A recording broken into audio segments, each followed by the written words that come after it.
Bonsoir. Lelo tokolobela ba état de ba ambiche oyo etikalaki oyo empêchaka bato ba entreprendre et tokolobela mingi la peur, donc la peur ya risque na la peur ya honte. Mais avant tout tolobela yango tokoki kozonga mwa sima na makambo tolobaki la fois passée sur l'état d'esprit. Il y a un élément que je devais souligner oyo il fallait que kota surtout na makambo etali état d'esprit nengaki nalobela plus pona bato baza na état d'esprit ya ba mandia. Alors état d'esprit ya ba mandia bino moko boyebi mandia azali mutu oyo ye donc a s'intéressaka na ye na ba principe te oyo esalaka que mutu wako akozwa mbongo, donc ye musala na ye kozela kaka résultat. Donc, kozela azwa gaz, azwa la richesse gazeuse, et na ndenge wana nde esalaka que ye a koka ko vivre. Le mendiant demande toujours et le mendiant ne donne presque pas. Donc c'est pour vous dire que mendiant ndenge azawana ye atandaka toujours la main et alingaka bato bayokela ye mawa, me ye azalaka vraiment wana te mpona koyokela bato mawa oyo ngai nabengaka donc aza acteur principal ya esprit ya We Are The World. Donc We Are The World oyo esalaka ke donc mutu asengaka na bato bapesaka ye. Donc nzembo wana We Are The World eza na deux acteurs principaux, bapesi na basengi. Alors mendiant ye aza mutu ya We Are The World na côté ya kosenga, donc aza acteur ya We Are The World négatif. Alors mendiant aza lisusu nani? Mendiant ye pona ye akomisaka ba circonstances toloba malheureuse comme un fonds de commerce. Donc soki lisolo moko bien situation moko ekomi ya mabe ekomeli ye ou bien ekomeli peut-être pembeni na ye okomona ye akoki kosaisir yango mpo abanda kolokotela yango bafond, donc azwela yango mbongo. Alors nalobi te ke bato nyonso basengaka baza bamandia, donc nalobi kaka ke bamandia na bacritère na bango soki otali bango c'est comme ça qu'ils agissent. Et le mandia akoncevaka jamais un projet oyo ekoki kobimisa ye na situation oyo ye azali, alors que azo vivre situation moko ya makasi ya pasi. Alors sort ya mandia ezalaka déjà scellé, eza nini, eza la pauvreté. Je le dis pourquoi? Parce que je sais que beaucoup de gens sont des mendiants en devenir. Donc bakozala ba mendiants futurs. Bakozala ba mendiants futurs pourquoi? Parce que bazomona ba occasion bazokoka ko saisir yango te. Ils n'investissent pas, alors ils ne font absolument rien et lobby na bango ndenge na lobby kaka ils peuvent devenir des mendiants futurs.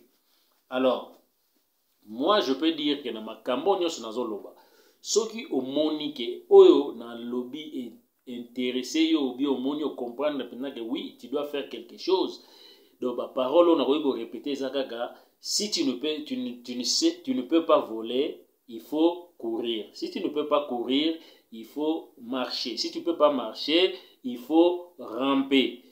Ah, flagina le malingala. Donc, ce ko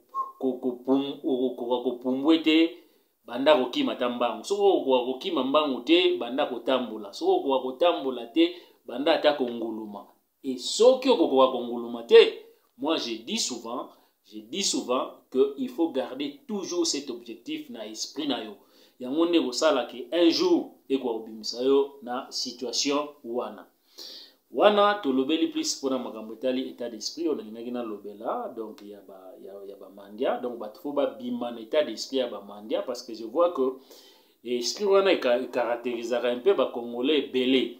Donc les congolais il faut tout ça la tout bima na esprit wana et na ko loba ke esprit wana ekoki kolanda yo partout, donc ozomona kaka makambo ndeti il faut tandaka toujours main alors que tu peux faire quelque chose pour bima na situation. Surtout biso ba congolais mboka na biso etondi ba ressources ebele, mais je ne comprends pas pourquoi tozalaka na bato bakoki kosalela ba ressources wana te pour permettre biso tobima na ba situation oyo tozalaka nango. Donc makambo etali état d'esprit pour comprendre. Donc tokoti sikoyo na vif du sujet na biso oyo tongai tolobela la peur. Et je vais parler plus dans le premier point, la peur du risque. Je dois vous dire que il n'y a aucune affaire oyo ezalaka sans risque. D'ailleurs, tolobango qui ne risque rien n'a rien.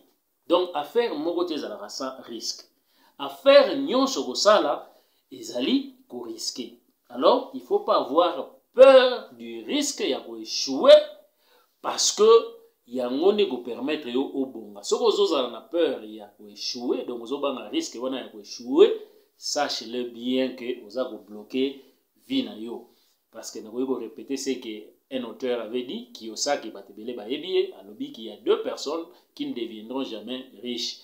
Nakati wana lobeli plus l'enseignant, puisque alinga kozwa risque te, alinga kaberer te, et yango ememaka ke akoka pe ko risque te na vie na ye po akoma riche. Deuxième personne ezanini eza mutu oyo alingaka jamais ko risque. Donc faut comprendre que soko oza olingaka ko risque te, ata oza enseignant te, donc c'est difficile pour koma riche, c'est difficile pour osala affaire oyo ekosimba. Donc nakoki ko faire comprendre na batuka ke faut boyeba ke échec normalement eza échec te. Oyo tobengaka ba échec eza nango kaka ba étape, eza nango kaka ba escalier, eza nango kaka ba esika il faut leka pour que nokoma na réussite. Donc très souvent batu soka akuta un échec à lâcher. Alors que en soi ezalaki nango échec te, ezalaki kaka à surmonter yango po amata niveau. Donc c'est ça. Et moi je dis très souvent le nombre minimum pour na muto a lâcher loko na koloba ke c'est 7 fois, peut-être 7 fois. Parce que batu o baza kutu basala ba 1000 fois, ba o baza basala ba plus de 1000 fois, alors koyeba ko bandela ezali malamu mingi po muto ko entreprendre, po muto ko réussir na affaire na ye, na faire oyo à entreprendre. Alors nakoki koloba ke il faut toujours améliorer eloko ozosala soki o bandeli. Il faut toujours toucher les logos moko échanger. Pour ce que toucher les logos échanger, il a quisi que kaka toujours même résultat comme nenge Einstein na lobaki est censé aza mutu oyo azosala la même chose mais azozela un résultat différent. Donc il faut toujours faire na sorte que o améliorer loko moko pour okoma na succès. Donc ko banga échec te améliorer peut-être loko moko et ko mema na succès na réussite. Alors, dans le arme eza plus efficace contre l'échec, c'est la persévérance. Il faut savoir persévérer. Il faut savoir persévérer. Une fois, deux fois, trois fois, quatre fois. Ce qu'on monique au bandi au coca, au leki déjà 7, au lekati belé, continuez. Parce que nous sommes des améliorations. Parce que vous avez déjà, vous comprenez que ah ici comme des simbilité, ce qui est simbi donc il faut ça. Ce qu'on m'équipe simbilité, vous comprenez ce logo moussous continuer. Mais ce qui peut être inspiration, zoyate, vous vous freiner, vous zélati inspiration goya. Au moins on peut après un temps inspiration et puis tu entreprends et puis au réussir. Donc c'est pour dire que échec, échec T.